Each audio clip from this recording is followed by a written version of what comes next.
fo'n gilydd. Dwi'n methu gweld eich gwynebau chi gyd ar y Sul a gallu gael sgwrs dros banad, ond dwi'n hapus iawn bod ni dal yn gallu dod at ein gilydd i addoli Duw bore yma. Gobeithio bod chi gyd yn iawn ac yn cadw'n saff yn y cyfnod yma. Ac edrych ymlaen at y bore yma i ni cael fod efo'n gilydd i addoli Duw.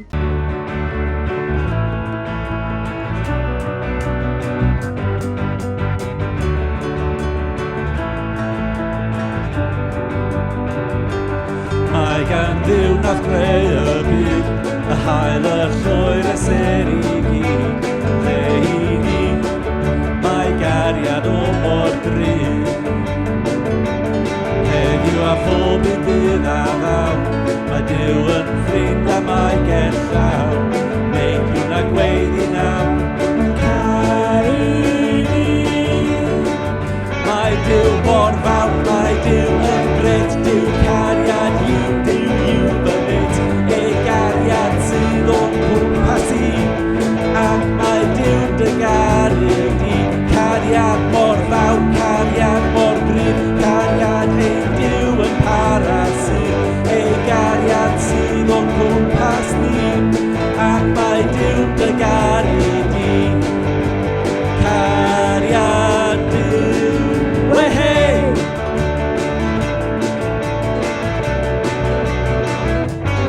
Yn bod a wyn bod na fi, roedd gan Dduw ei gynllun clir. Bywyd i a beth roedd am ei wneud. Wedodd y byddai Iesu'n ffrind, yn dangos cariad i'r holl byd. Neud yw'n agweiddi naw, mae'n caru ni. Mae Duw mor fawr, mae Duw yn gret, Duw cariad yw, Duw yw fy mit. Ei gariad sydd o'n cwmpas i, ac mae Duw dy garu di. Cariad mor fawr, cariad mor gryf, cariad ei Duw yn parasydd. Ei gariad sydd o'n cwmpas ni, ac mae Duw dy garu di. Cariad Duw, hey, gitar!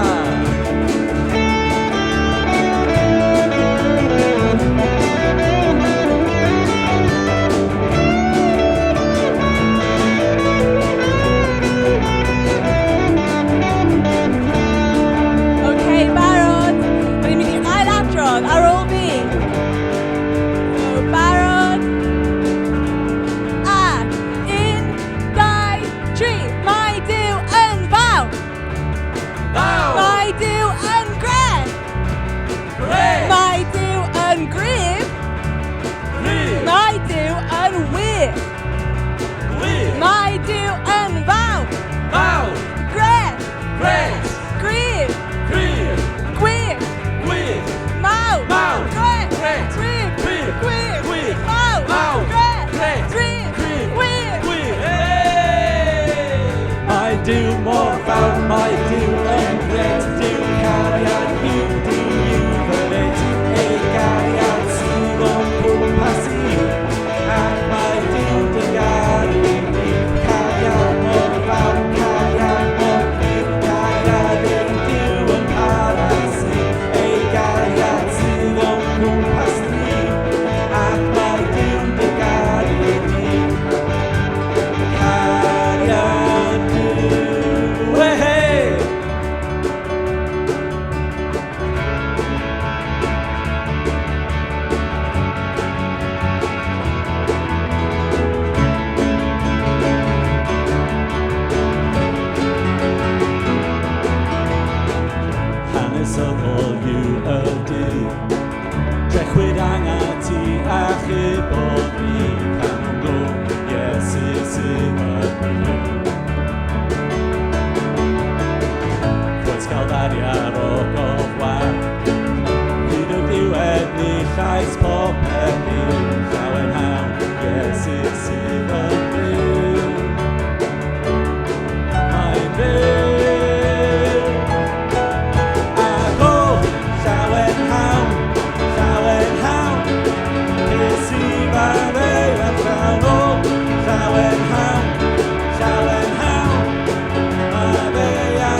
oen a'r brysur dod I ben canol glod Iesu sydd yn byw Mae'n byw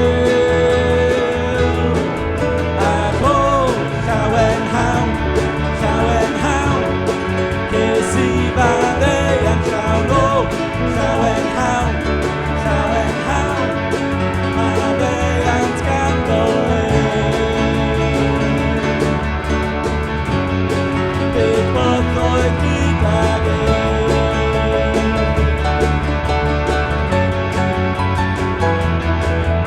Ac o bedwyr byd sy'n bod Roedd iddo Iddo felly ac o bedwyr byd sy'n bod Roedd iddo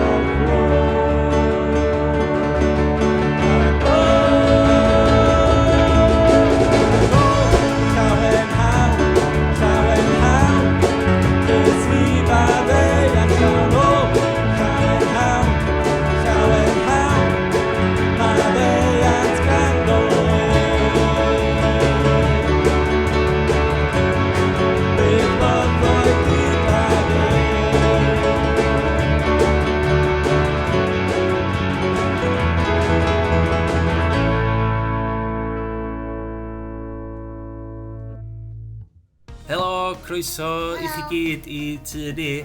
Mae hi'n ddydd Sul y Pasg heddiw a da ni'n mynd I chwarae gêm bach bore yma sy'n mynd I helpu ni ddysgu sut o pobl yn teimlo tuag at Iesu Grist nôl yn amser Iesu Grist. Felly, yn gyntaf, be da ni'n mynd I wneud ydy dwi eisiau chi feddwl lle oeddech chi 3 mlynedd yn ôl. Lle oeddech chi 3 mlynedd yn ôl. So, ni'n ddechrau efo llyr. Ti'n gwybod lle oeddech chi 3 mlynedd yn ôl? Oeddech chi 6 oed, so lle oeddech chdi'n blwyddyn 1 3 mlynedd yn ôl. Alice, ti'n gwybod lle oeddech chdi? Oedd Alice yn Cylch Meithrin 3 mlynedd yn ôl bach. Dafs, ti'n gwybod lle oeddech chdi 3 mlynedd yn ôl? Babi bach. Oeddech chdi babi bach, oeddech babi bach 3 mlynedd yn ôl. Mae 3 mlynedd yn lot o amser, a dyna faint o amser oedd ffrindiau Iesu Grist wedi treulio efo Iesu Grist, ac oedd nhw wedi bod yn sbio ar 2 beth. Ond wedi bod yn sbio ar be oedd Iesu Grist yn neud, ac o'n nhw'n gwrando be oedd Iesu Grist yn ddeud. Ac oedden nhw'n meddwl fod o'n ddyn pwysig iawn. Felly, da ni'n mynd I fynd trwy stori wsos y Pasg efo chi wan, a da ni'n mynd I fod yn meddwl sut oedd ffrindiau Iesu Grist yn teimlo yn ystod yr wsos yma. Felly, da ni'n mynd I gael y llun cyntaf I fyny rwan. Iawn, dydd Sul y bloda. So, be da ni'n gallu gweld yn y llun yma, bwys? Ia, da ni'n gallu gweld Iesu Grist. Niol, ia. Sut da chi'n meddwl oedd y pobl yma'n teimlo? So, ni'n di sleid nesaf wan. Sut oedden nhw'n teimlo? Oedden nhw'n dryslyd? Oedden nhw'n drist? Oedden nhw'n flin? Neu oedden nhw'n hapus? Hapus! Gan I weld yr ateb? Ia, cywir. Da chi wedi cael yr ateb o gywir. Oedd y pobl yn teimlo'n hapus iawn yn edrych ymlaen am Iesu Grist dod I Jerusalem am yr wsos pwysig yma. Reit, yn i'r sleid nesaf rwan. Trwy'r wsnos, oedd Iesu Grist bod yn dweud mae yna bethau da, mae yna rhywbeth da mynd I ddigwydd. Ond wedyn, ar y dydd Iau, mae yna rhywbeth yn digwydd. Be da chi weld yn y llun yma? Dyna'n drwg. Ie, mae'n Rufeiniaid. Ie, llyr. Y Rufeiniaid oedd nhw, ie. A maen nhw wedi arestio fo. Sut da chi'n meddwl o ffrindiau Iesu Grist yn teimlo rwan? Yn hapus diwrnod o blaen. Sut maen nhw'n teimlo rwan, dwch? Pa un da chi'n meddwl? Drist. Yn drist? Dryslyd? Na, fi. Da iawn, llyr. Ie, oedden nhw'n flin. Hei, dim fod ma sy'n meddwl fod I weithio. Di hyn dim fod I ddigwydd. Oedden nhw'n flin, da chi'n iawn. A wedyn dydd Gwener, nath nhw roi Iesu Grist ar y groes. Be da chi weld yn y llun? Sbiwch yn ofalus yn y llun, wan. Sbiwch ar y pobl yn y llun. Wel, mae bron iawn bob un pobl yn teimlo'n drist.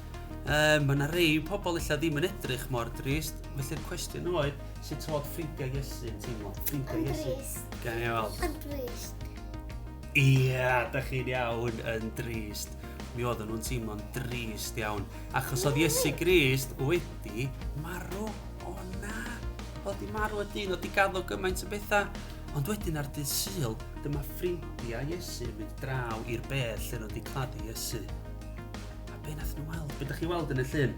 Da ni weld Mair, ffrind Mair. Ia, be arall da ni weld yn y llun? Y manel. Mae yna angel, a nath yr angel ddeud, dydy Iesu ddim yma. Dydy o ddim di marw. Mae o di mynd, mae o di codi o'r bedd.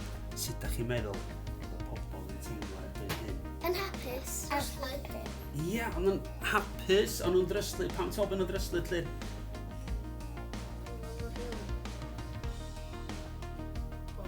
Ia, dyn nhw'n cweit yn dall. Dryslyd. Dryslyd gan i weld pa un.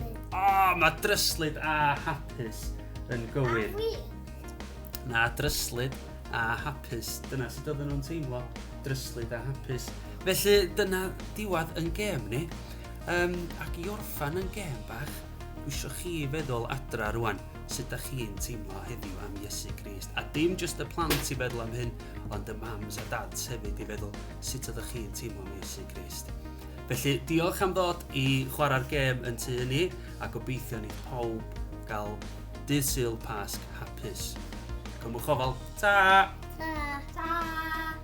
Ta.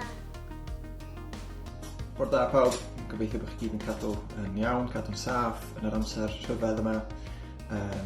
Mae Mena jyst i gofyn fi jyst rhannu chydig bach cyn i mi fynd i gwaith bore yma. Ynglŷn â beth allai dwi'n neud ar hyn o bryd a beth sy'n anogaeth i fi rili a pwyntiau gweddi. Pasg chydig bach yn wahanol i'r arfer. Heddiw yma dwi'n mynd i fewn i'r gwaith, mynd i Gwener bore yma pan dwi'n recordio hwn. Dwi'n mynd i fewn i'r gwaith i'r ysbyty.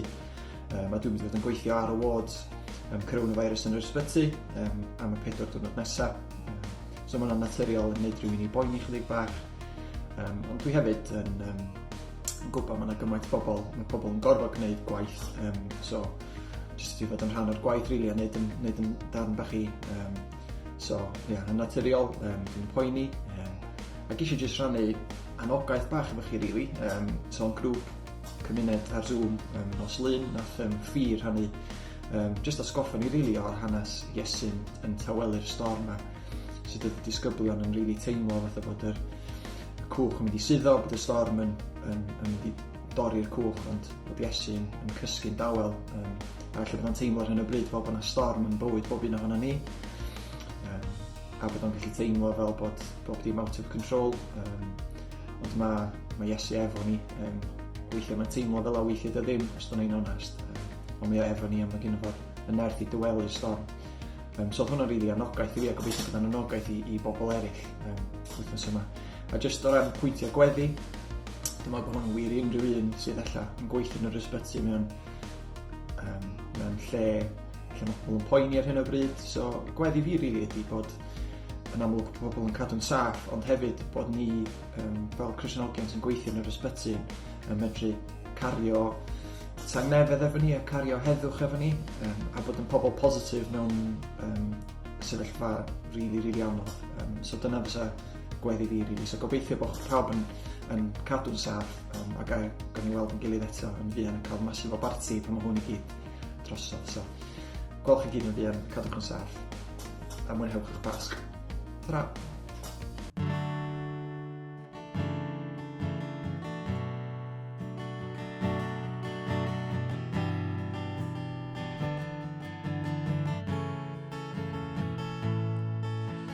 Dwi'n dy garu di, mwy na fedrai ddweud mae'n wir.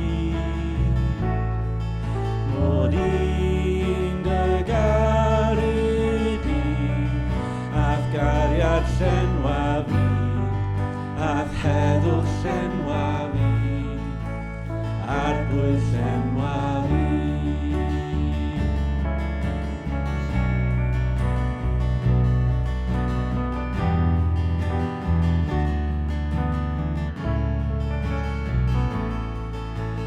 Dwi dy angen di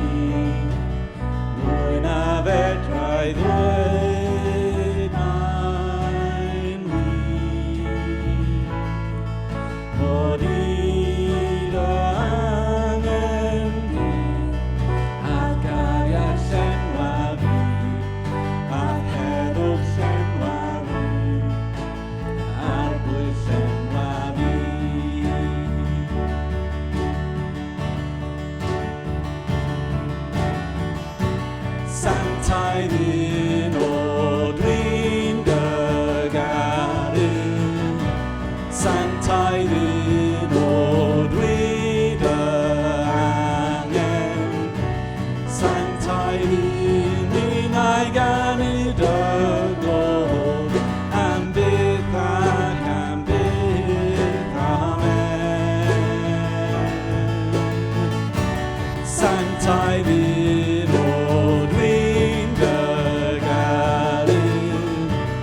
Santai ddyn o dwi dy angen. Santai ddyn ninnau ganu dy glod. Am byth ac am byth, amen. Dwi'n dy garu di, mwy na fedrai ddweud mae'n wir. Mod i'n dy angen di, add gariad llenwa fi, add heddwch llenwa fi, arglwydd llenwa fi. Swn i'n licio i ni gyd droi at efengyl Luc bore yma i ni cadw allan o pennod 24 adnod 1 i 12, felly nhw'n ei ddarllen. Yn gynnar iawn y bore Sul, aeth y gwragedd at y bedd gyda perlysiau roedden nhw wedi paratoi. Dyma nhw'n darganfod fod y garreg fawr oedd ar geg y bedd wedi rholio i ffwrdd. A phan eithon nhw i mewn i'r bedd, doedd y corff ddim yno, roedd nhw wedi dresu'n lân. Ond, yna sydyn, dyma ddau dyn mewn dillad llachar yn sefyll wrth ei hymyl. Roedd y gwragedd wedi dychryn am ei bywyda, a dyma nhw'n plygu gyda'i hwynebau lawr ei blaenau. Yna, dyma'r dynion yn gofyn nhw, pam ydych chi'n edrych mewn bedd am rhywun sy'n fyw? Di Iesu ddim yna, mae nhw yn fyw. Dych chi ddim yn cofio beth wedodd e pam oedd gyda chi'n Galilea? Dwedodd y byddai mab y dyn yn cael ei drosglwyddo i afel dynion pechadurus byddai'n ei groeshoelio. Ond yna, ddeuddydd wedyn byddai'n dod nôl yn fyw, a dyma nhw'n cofio beth roedd wedi ddweud. Felly, dyma nhw'n gadael y bedd am y dyno nôl i ddweud beth oedd wedi digwydd wrth yr 11 disgybl a phawb arall. Aeth Mair Magdalen, Joanna, Mair mam Iago, a nifer o wragedd eraill i ddweud yr hanes wrth yr apostolion. Ond doedd yr apostolion ddim yn ei credu nhw. Roedd nhw'n meddwl bod y stori'n nonsens llwyr. Ond dyma Pedr yn rhedeg at y bedd i edrych. Plygodd i edrych i mewn i'r bedd a gweld y sribedi o lian yn gorwedd yn o'n wag. Gadawodd y bedd yn methu'n lân a deall beth oedd wedi digwydd. Wrth i ni ddarllen yr pennod yma, dyn ni'n gallu gweld bod yna lot o bethau sy'n ni'n gallu pigo ar i drafod bore yma.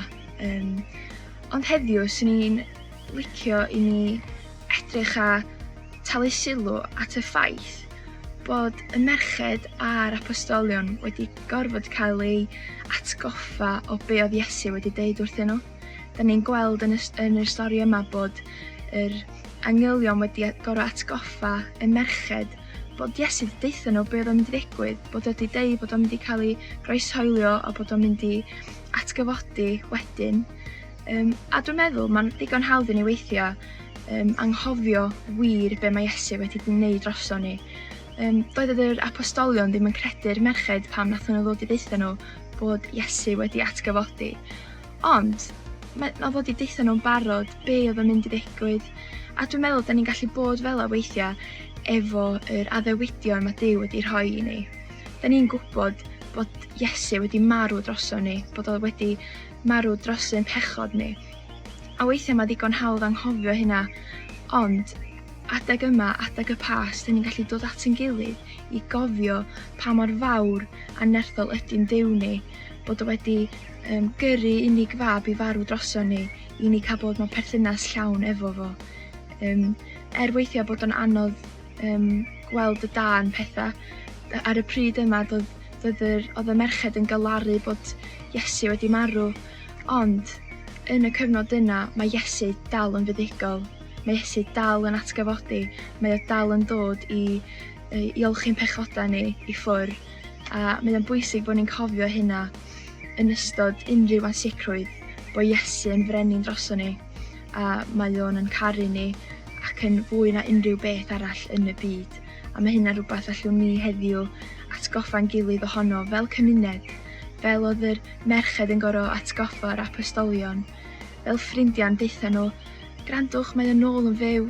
Pwy allwn ni heddiw ddeud wrth un o ffrindiau, rhywun yn teulu ni, neu rhywun da ni ddim yn abod ella, bod ni'n gallu deud na, mae Iesu, mae o'n fyw. Felly, no'n ni weddio cyn i ni symud ymlaen. Iesu, da ni'n diolch i chdi bore yma bod chdi'n frenin brenhinoedd. Da ni'n dod o dy flaen di yn ddiolchgar am bob dim ti di wneud droso ni. Da ni yma i ddathlu'r Pasg y bore yma, i ddathlu bod chdi wedi ennill o dad. Da ni'n diolch i chdi bod chdi wedi gyrru dy unig fab i farw droso ni. Bod ni ddim yn ei heiddio, dad, ti'n dewis yn caru ni. Ti'n dewis yn caru ni bob dydd. A da ni'n gweddio bore yma bod ni'n gallu dod yn anagosach ato ti o dad. Bod ni'n gallu cymryd un cam yn nes i fod mwy fel Iesu heddiw. Da ni'n diolch i chdi am y gwahanol gyfleoedd ti'n rhoi i ni cael deitha pobl bod Iesu yn fyw. Bore yma helpa ni i gofio yr addewidion ti wedi rhoi i ni. Da ni'n diolch i chdi am y diwrnod newydd yma, cadwa ni gyd yn saff o dad. Da ni'n diolch am bob peth ti'n ei rhoi i ni, a da ni'n diolch i chdi o dad bod neges y Basg yn neges am oes, a ddim jyst am yr wsos yma. Diolch i ti dad am bob peth. Amen. Amen. Wel, nes i'ch gweld chi gyd bore yma, a gobeithio nhw chi gyd fwynhau gweddill eich diwrnod a gweddill yr wsos. Hwyl am wan. Wel, diolch i bawb sydd wedi cyfrannu'r Dathliad Pasg heddiw, a gobeithio fod e wedi rhoi blas i chi o'n bywyd ni fel eglwys. Pan fydd yr argyfwng yma wedi pasio, byddwn ni'n cynnal Llanybendod neu Llanllanast unwaith y mis eto, a mae yna groeso i deuluoedd yng Caersalem pob dydd Sul. Nawr i orffen heddi, dwi jyst am edrych ar un peth olaf yn fyr.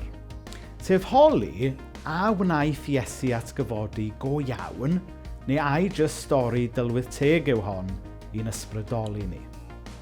Wel, mae Iesu Grist ei hun yn dweud wrth y disgyblion yn Efengylig, fi sydd yma go iawn, dim ysbryd ydw i.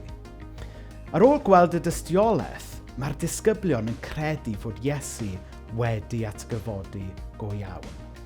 Ac felly, mae yna wahoddiad i bawb, fel y disgyblion, i gredu heddiw hefyd.